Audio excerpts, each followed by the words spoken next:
Marcus, tell us, how have you found the Stage 4? Yeah, it's been great.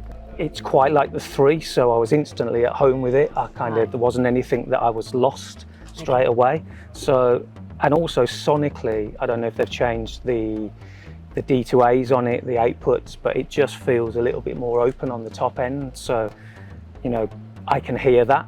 Right.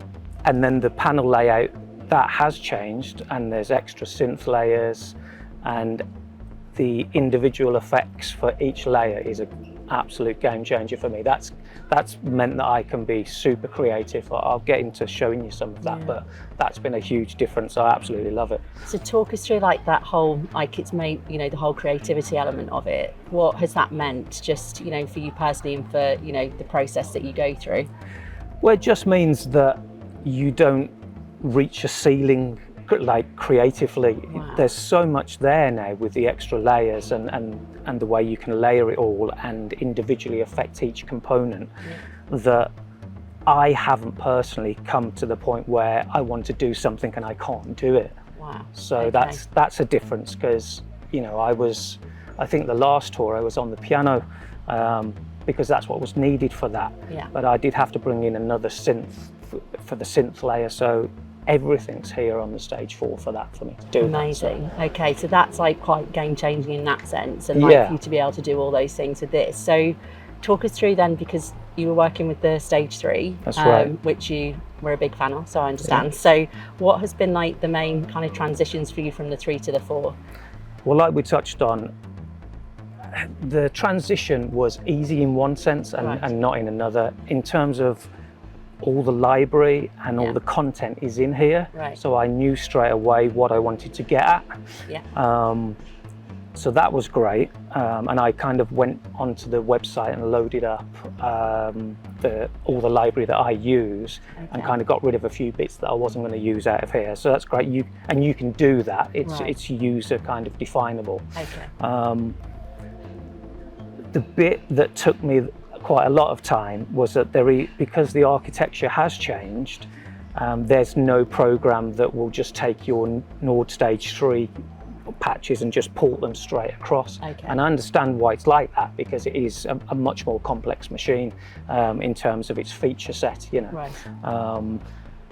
But yeah, it took me quite a long time to get the entirety of Take That's back catalogue on here. And how many kind of songs? I think you mentioned it was like 80 songs or something worth. So yeah, just quite a process to be able to do that. Yeah, well, I knew that we were going to do somewhere between 28 to 32 songs on the set, and I had a rough idea what they were. Yeah.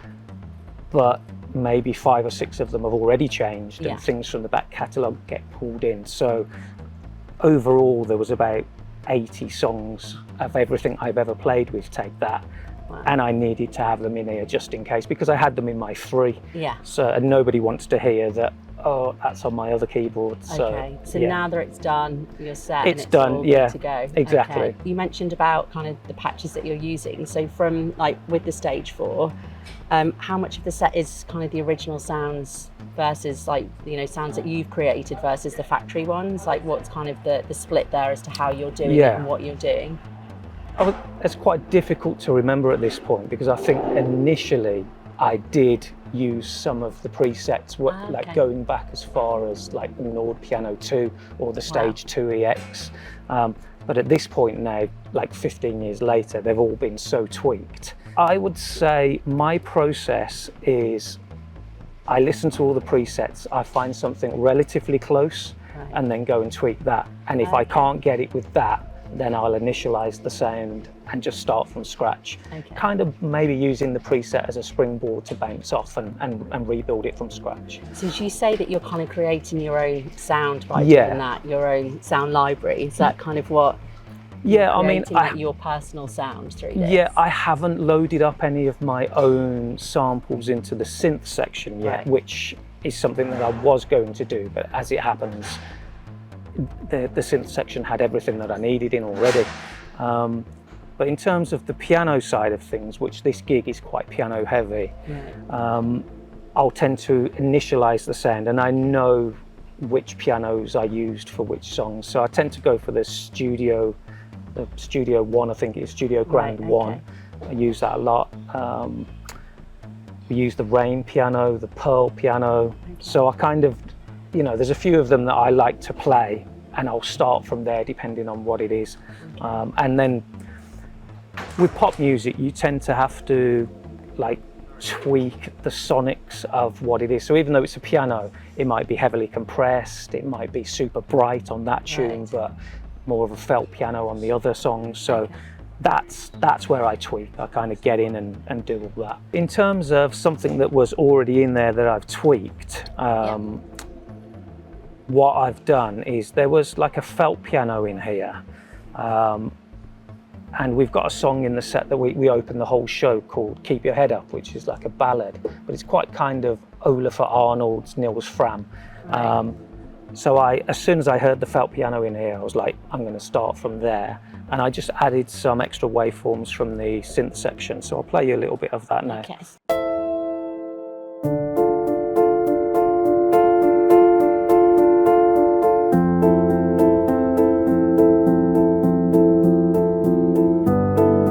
This is the felt piano, and there's like some extra noise on it. And I've put those through the stage reverb. And bring the piano back in. So that's just the felt on its own. So it just helps give that sense of, you know, atmosphere. If I go to something else that I've kind of built from scratch. So yeah, that's the first song in the set. So that's something that I've built off a preset and then just tweaked. But this next one is something that I've built from scratch. I'm really into a piano player called Harold Budd, because I'm really into ambient music. And I've just layered up quite a lot of sounds here. So.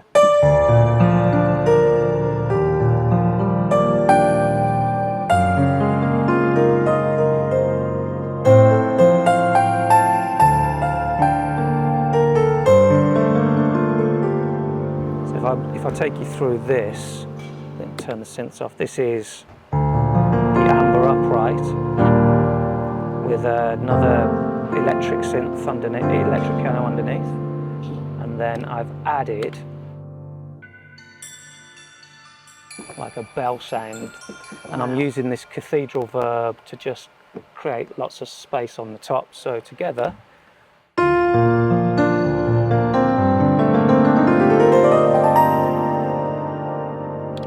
another version of it.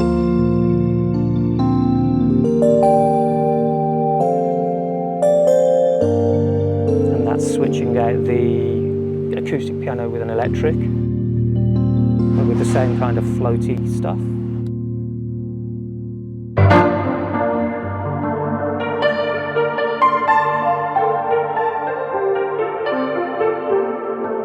That's like a classic kind of Harold Budd chorus piano. But the thing with the stage 4, I've given you some examples there of how you can, you know, those are all piano based if you're a piano player, but there are synth, all kind of different synth sounds and in the there. kind of switching from those different elements, because obviously you've got the 4 with it being the stage 4, the difference again from the 3 to the 4, then that's been quite simple to do. Has this made this more versatile for you? It's made it a lot more versatile, yeah. Right. And the synth section that's on the 4 is a lot more, you know, there's a lot more features on it, and you've got the 3 layers now that you can individually affect each layer with its own effects layer. So that's a complete game changer.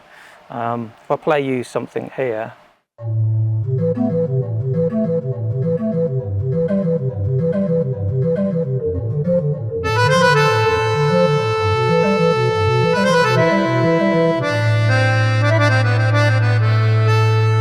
You can kind of do all your splits that you want as well. There's synth stuff as well. Just got the filter opening up on this.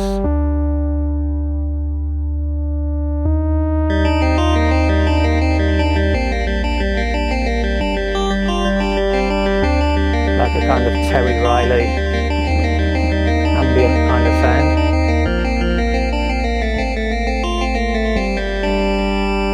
So yeah, just being able to kind of individually affect each individual layer it's a game changer for me. And there are the different engines in there that are allowing you to do that, and they've got the power behind all of them to do it.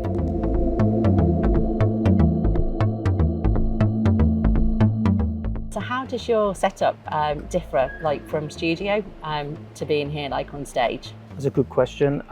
It kind of doesn't. I mean, in the studio, I've got lots of other equipment that I use for various different things, but in terms of when I'm actually playing and recording, I pretty much set up the same keyboard, and because I know it, and that's the thing. I don't want to always be menu diving and trying something over here, and especially if I'm in with an artist, I want to be able to just instantly go to the sounds I've created, the things that I know that work with a particular sound, a different sonic.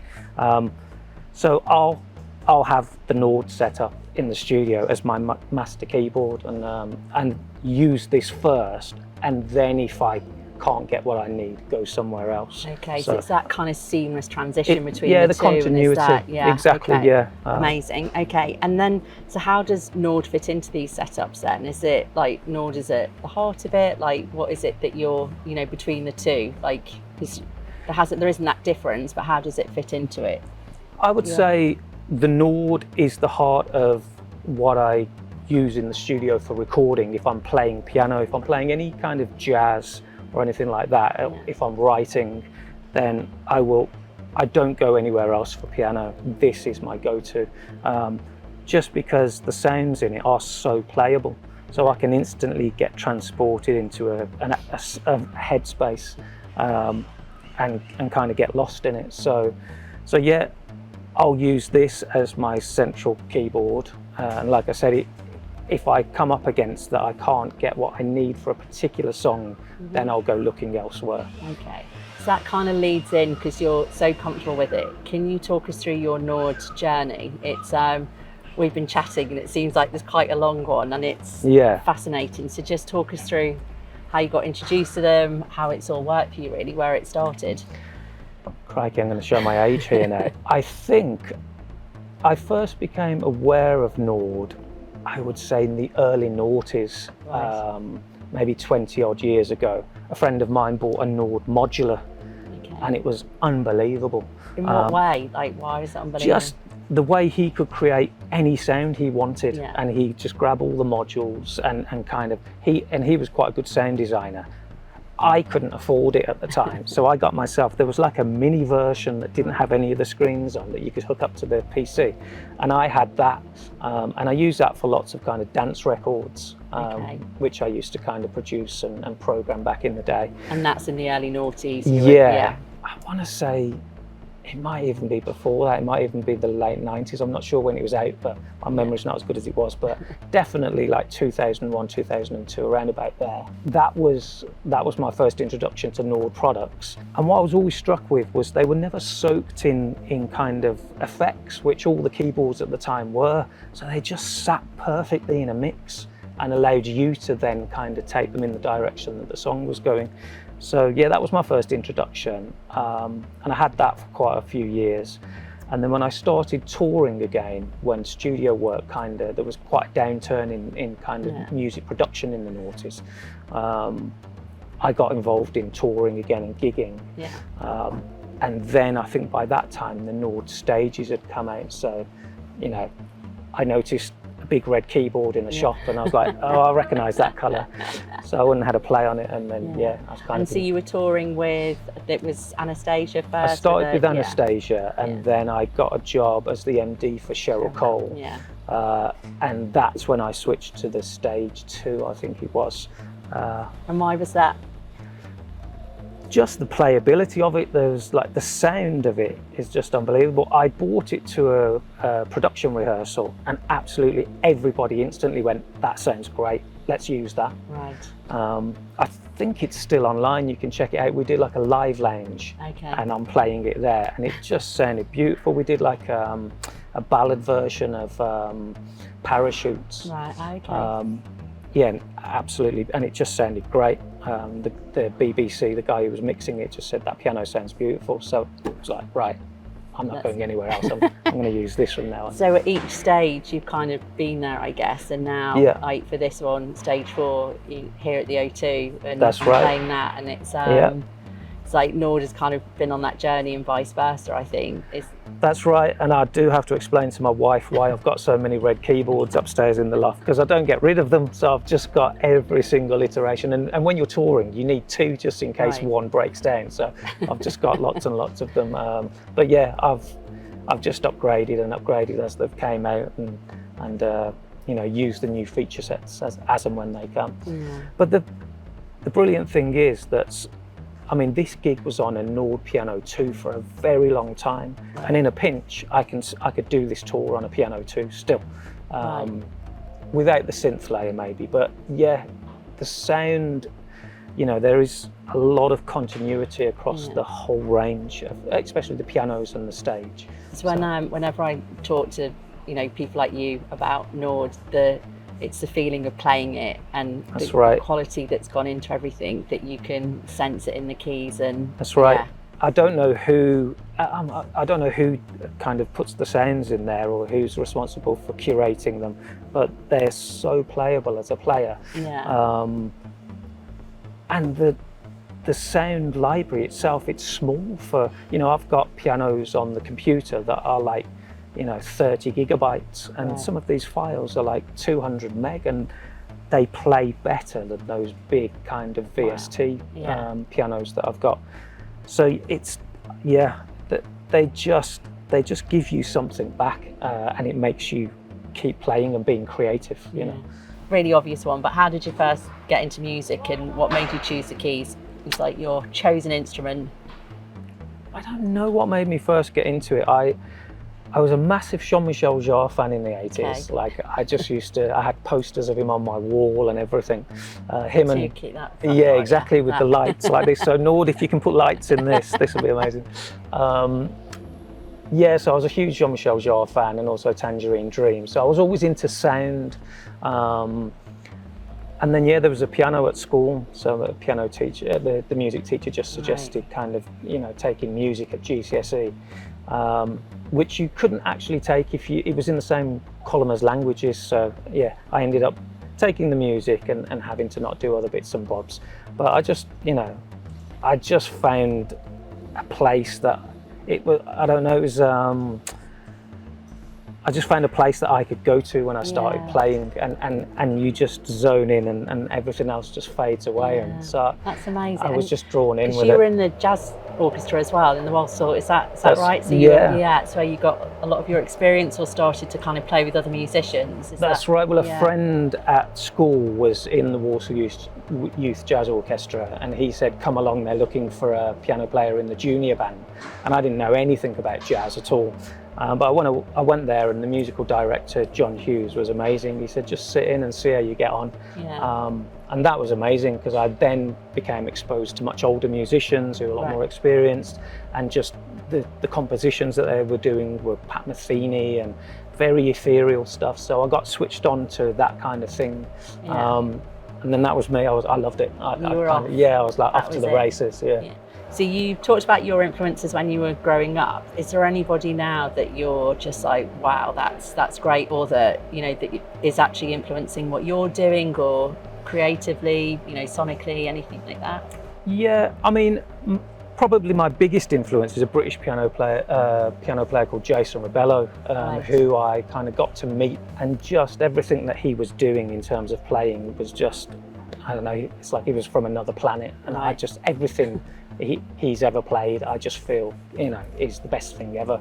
So he was a huge influence on me. But now I'm kind of a lot more into, rather than the jazz, I like the Nordic kind of jazz, the kind of the kind of Northern European jazz that's really open-ended, really quite open harmonically, and then just, you know, the sonics of that, like kind of Olafur Arnalds, Nils Fram, Max Richter, this kind of thing. So I'm really into ambient music. That's kind of those are the people that I'm into now, and I just have it on my iPod, on my phone, like on the flight, and fall asleep to it. Well, that's nice. That's so.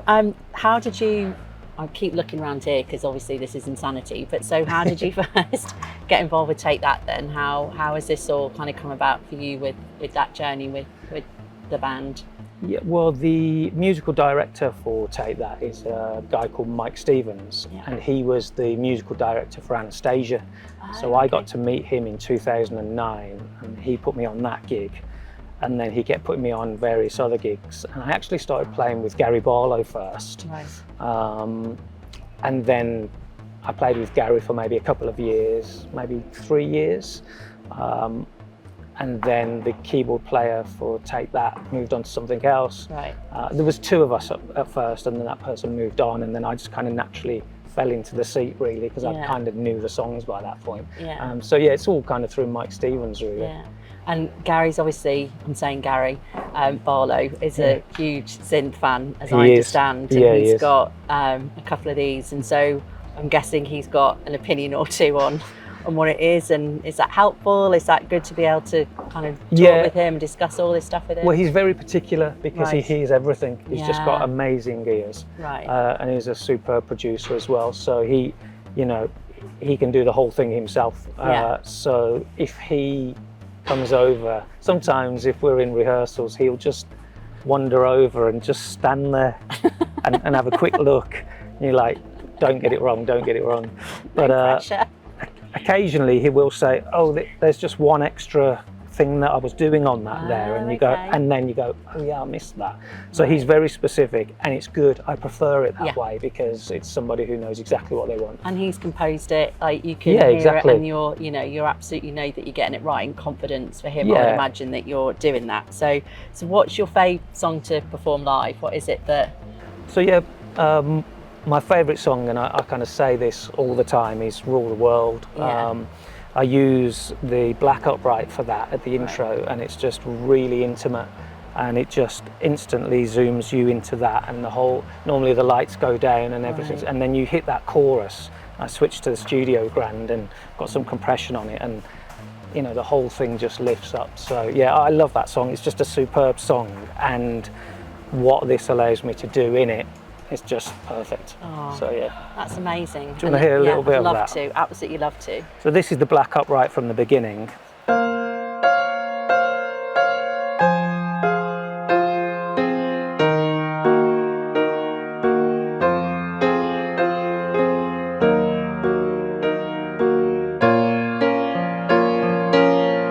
then I'll switch to the studio.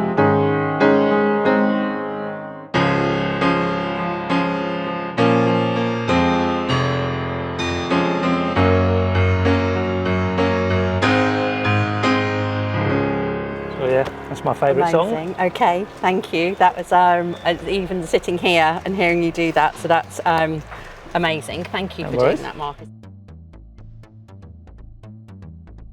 And then we've got a couple more. So tell me how you prepare for a gig like this, gigs in general. Like, what's the process that you go through? Like, what do you need to do to get prepped? So the first thing you need to do is get a little bit of a scope on the set list and know which direction the tour's going in, like what sections there are for the tour. Is there a dance section? Is there like a ballad section? And I'll try and break it down into that. So I think there's like 3 or 4 different acts during this tour. So I'd already got a bit of an idea of what was going to be in each act. And then prepping your sounds, something that I do is I will always put the pianos on the Nord at neg 9, so it gives you somewhere to go, and you have unity across everything, like all your patches are the same level. So I'll make all the sounds, I'll go in and I'll get the record stems and have a listen to what the keyboard player on the record did and try and make the sound as close as possible to that, and then marry that up with everything else that's in the back catalogue, so it doesn't just suddenly jump out when we do a new song. And then there's no shortcut, then you just keep practicing it, and I just keep playing it every day, every day, every day. And then I'll add another song and play 3, then 4 in a go, and then 5, and then eventually you're on tour and you're playing all of them in one go. Gosh, but we get a fair amount of time for rehearsals, so you get, and sometimes where you've pitched in at isn't right, Once everybody else is in here and gets going, your sound takes up too much, so you have to like take something out of it and create space. You need to be able to sit in the right place with everybody else in the band as well, so that's important. And does it ever happen where something gets dropped in, you've done all that practicing, and then maybe it might, the night before or something might happen? That happens all the time because it's fluid, you know. With artists, they'll read the crowd, so even with the best will in the world, you put a show together and something might not work in a certain venue. There might be restrictions in what you can have in the set, so there might be time restrictions, so something needs to come out. So yeah, you know, the artist will come to you and say, we're going to drop those 2 for this run of shows for this next city, and we're going to add that one in that place. So you have to have everything ready and prepared. You can't suddenly say, oh, actually, hold on a minute, I don't, you know. So having everything in there, you've got the confidence in it, and you know something like that happens, and you can, okay, good job, And never listen if somebody says we're not going to do that, because that means that we are going to do it, and you're going to get caught out if you haven't learnt it. So, so you're learning absolutely everything. That's my advice to other keyboard players. That leads very nicely onto the kind of finalish question, but what advice, and it's the one that everybody always gets asked, guy in your position, what advice would you give to an aspiring keyboard player? Study actual like piano technique if you can, if you want to be a piano player. Left hand's really important. A lot of people will say that sight reading is irrelevant now, and you can get away without it, but it's a brilliant skill to have. If you're not interested in piano and you want to play keys, then we're in the business of sound. So sound is everything. Get good at programming sounds. Learn about synthesis, learn about the different types of synthesis. Learn about effects and how they can change the sound, and just be super prepared, as prepared as you can be. And it will change, and lots of what you prepared for won't get used, but you don't want to be underprepared. So sound is really important for a keyboard player, and if you can't get the sound that the artist wants out of your instrument, that's an issue. That's, you know, so that would be my advice. Brilliant. Okay, and then what song would you most like to play live that you haven't so far in your career? What a Fool Believes by Michael McDonald, with Michael McDonald. That'd be a touch. I could. You just hit a spot there for me. That super. He's such a great artist and a great keys player. His parts are unbelievable. So I'm really stuck on that at the moment for some reason. I'm just listening to that all the time. So that's my answer. Well, I love it because it's in my top 5, that one. So amazing. And then finally, what's next? Like, what are you? Obviously, you're touring, massive tour. What's next for you following that? Well, we do the rest of the UK shows up until kind of the end of June, I think. And then we go off into Europe for a month. I think this tour then finishes kind of end of July, and then I'm off for 3 months. I'm going to the States. I'm the piano player with ELO, Jeff Lynne's ELO, so we're doing 3 months in the States. Thank you so much, Marcus. That has been an absolute delight. Thanks for having us. Just best of luck for the rest of the tour, and hope to catch you live soon.